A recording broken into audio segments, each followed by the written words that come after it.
Smith, you are in luck. The Further Adventures of Indiana Jones, number 2. So far, I've managed to find the first 12 issues in order since the last videos. 2 years ago. Jeez, has it been that long already? In my embarrassing first year of doing comic reviews, I did a video talking about issue number 1 of that series from Marvel back in the 80s, which I then followed up with an action figure review of my favorite 3 3/4 inch figure, both of which I enthusiastically, reluctantly, recommend that you go watch after this video. There's not much else to say, so let's get into it. A Cracker Jack story. Man, I miss when things came with toy surprises. Of course, the only thing I ever seemed to get from the few times I actually got Cracker Jacks was a miniature baseball card. Here's our list of comic slaves.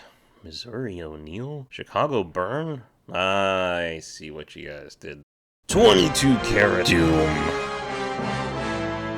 When we last saw our intrepid heroes, Indiana Jones and Edith Dune, they were tied up and precariously hanging from a chain, slowly being lowered towards a molten vat of pure gold, certain to become the next victims to be turned into the legendary Icons of Icamanen! The gold statues around the room. The chain slowly lowers them down, and that is honestly going to be the worst casting ever, with them stuck together like that. Edith asks Indy if he can read the inscriptions on the icons, because that can help them for some reason. He tells her it's some mumbo-jumbo. Huh. I guess Indy is known for saying that. I thought it was weird in Crystal Skull when he said it. Anyway, he tells her they need a miracle, when suddenly, the temple trembles, and The temple trembles, and the natives tear outside to see what's happening, where they're promptly gunned down. Indy then puts a plan into motion as the temple sags and sways under the blast. The chain starts to move, and he starts kicking his legs to get their momentum going, urging Edith to do the same, like a kid on the playground. And Debbie Downer Edith tells him she wasn't allowed on playgrounds. TSR, Dungeons & Dragon books. My brothers definitely had these growing up. Lifesaver's Maze. Can you solve it in the allotted time? Ready? Go!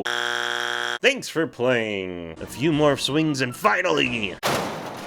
The pair of adventurers fall to the floor into safety. Edith questions their continued existence, as if she's never heard of the concept of physics before, and Indy gets out of the rope, starting to untie them, somehow. They head for the exit to see who won the fight outside, and they come face to face with our villain from the previous issue, Solomon Black.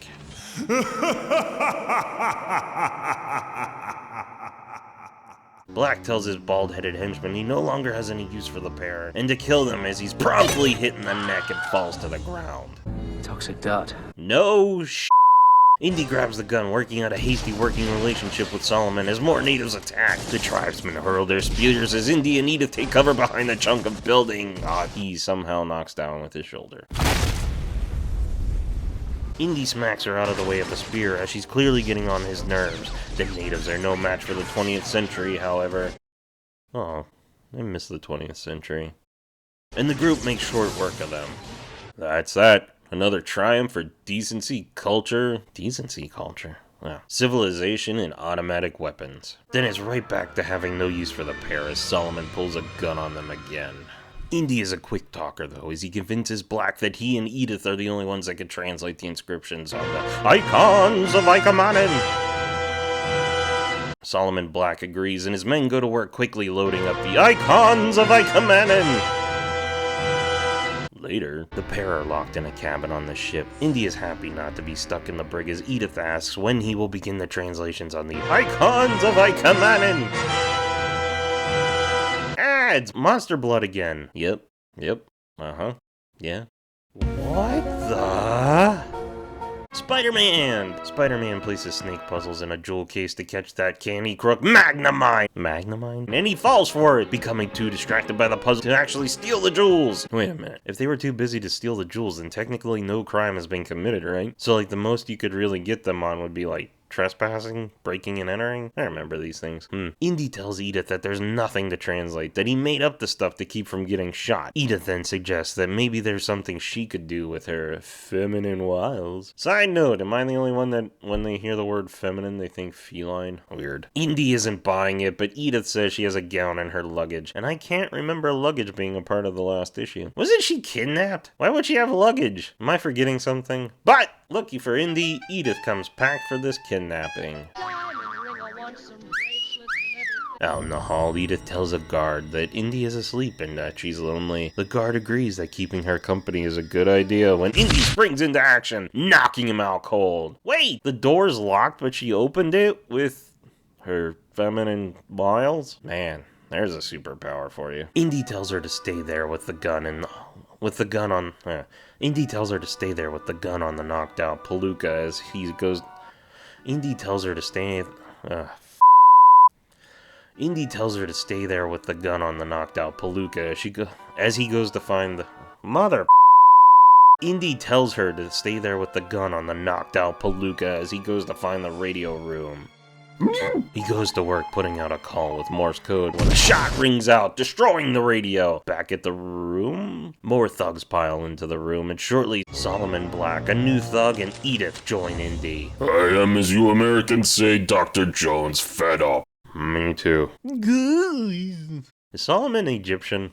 Didn't we first introduce him in Cairo? Anyway. As a traditional man and respecter of customs, Solomon leads the pair outside, where they're to walk the plank. As unbeknownst to them, they're being watched. Suddenly, Indy spots a torpedo heading straight for them and makes a mad dash with Edith under his arm. They jump off the plank as the boat takes a direct hit, exploding and sinking to the dark and silent, cold, crushing depths. Ugh, that's grim. Indy and Edith come up for air, taking rescue on one of the surviving icons of Icamanen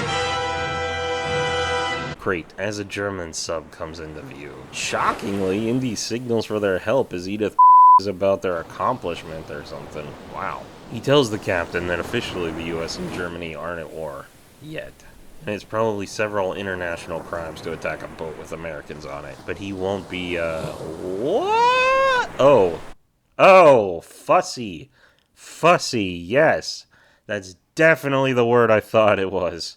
Yeesh. I think in the last video I said they didn't specify what year it was. America entered World War II in 1941. Raiders takes place in 1936. Last Crusade in 1938. Seems strange that the Germans are so helpful. I mean, even in the movies, they act like d***s. I digress. Soon. Exactly 1 month later.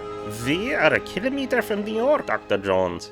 We give you a boat to go ashore. I have enjoyed our talks. I wish I could say the same. Where are they keeping a freaking boat? Maybe they mean inflatable. Deck the halls with Marvel Comics pre-2014. This is messed up. You have to clip this coupon, but it's not like they put it on the back of an ad page. They put it on the back of a freaking story page. Double yum. That afternoon at Idlewild Airport. Edith prattles on and on about how she's taking the icon of Icamanen home, where a whole wing of the museum will be dedicated to them. Indy asks, you and your brother? She tells him, no, silly. Her and the icon of Icamanen. She says it's a shame that her brother was murdered. Indy says that he'd agree. But Edith insists that she took all the risks and deserves all the glory. You know, like that time she grabbed Indy under her arm and dove off the boat, or swung them to safety over the pit of molten gold. She yells at the airport crew, and something is starting to really stink about Edith. She goes on and on about how all the newsreels and radio and Life magazine will be there, and Indy invites himself along. Edith has a short freakout as she thinks he's going to steal all the glory, but he reassures her that he's doing it out of a feeling of obligation to her dead brother Charlie that started us all out on this journey, and I guess she thinks that's okay. Soon! High above the world, Indy tells Edith that he's impressed and that she might actually have gotten away with the murder of her brother and all the glory, and questions if it was all about how she hated living in his shadow. He lays out for her how he's been on to her since their adventure on the boat. I assume he means in this issue. He tells her it was a couple of things that gave her away, and she inquires what those might have been. Earlier in the story, she had mentioned that she was lucky it was Indy's office that her brother... Earlier in the story, she had mentioned that she was lucky it was Indy's office that her brother caught the knife in, despite that Indy had never told her that. Then he tells her that it must have been her that destroyed the radio, since none of Black's men came until after the gunshot. Plus, she had lost her glasses, so it's lucky for Indy that she missed and couldn't work out a deal with Black. Indy ponders who threw the knife, though, doing the actual dirty work. I did, pal. I took care of that knife-throwing choy for Edie. Swell job, too. Edith is emotionally all over the place as she says Jerry loves her for herself, and Indy suggests that the money and the discovery of the icon of Icamanen as well. Edith loses her. I give you a choice, Pally. You can stop a slug here, or you can step outside. Minus a parachute, of course. That way you got a few seconds to say your prayers. Indy suggests a third option, as he had a month to translate the inscription at the base of the icon of Icamanon. A specific formula bringing vengeance to the wicked. Jerry humors him, and Indy lets it rip. Gusta Cal de Hard. With a creaking of wood, a golden hand appears. The gold-encrusted Avenger comes forth. Then Jerry starts blasting away, begging Indy to stop it. He tells the criminal he couldn't even if he wanted to, as our fedoraed hero casually pulls on a parachute. He sets the controls to take the plane out over the Atlantic, then takes the earlier suggestion and steps outside. I won't wish you luck, Edith. That'd be a lie, and anyway, it's too late. Bullpen! There's always something worth reading in the bullpen section. The Dark Crystal! The plane heads out to sea as Indy's chute deploys, and he muses that he will never forget Edith.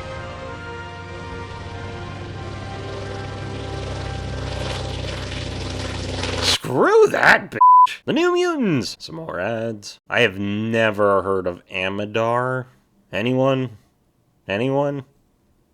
We'll have to look it up. Lego and done. That was a fun little 2-issue story arc. So, did I learn anything from this story that I can take away and apply to my own story? Nothing really art-wise jumped out at me. I'd say just to make sure that your story points make sense at any given time, no matter how insignificant they might seem. The boat on the sub still kind of bothers me, but whatever. And that's it. It was really a great chance. And that's it. It was a really great change of pace to not have to think of what the... And that's it. It really was a great change of pace to not have to think of what the next review would be. Wayne Smith already had me covered, and thank you very much. If you want to check out snippets from my own cartoony sci-fi comic series, Smacked in the Head the Animated Series, hopefully crowdfunding soon, there's a link in the description below. As always, thanks for watching. I'll see you next time. Thanks. Bye.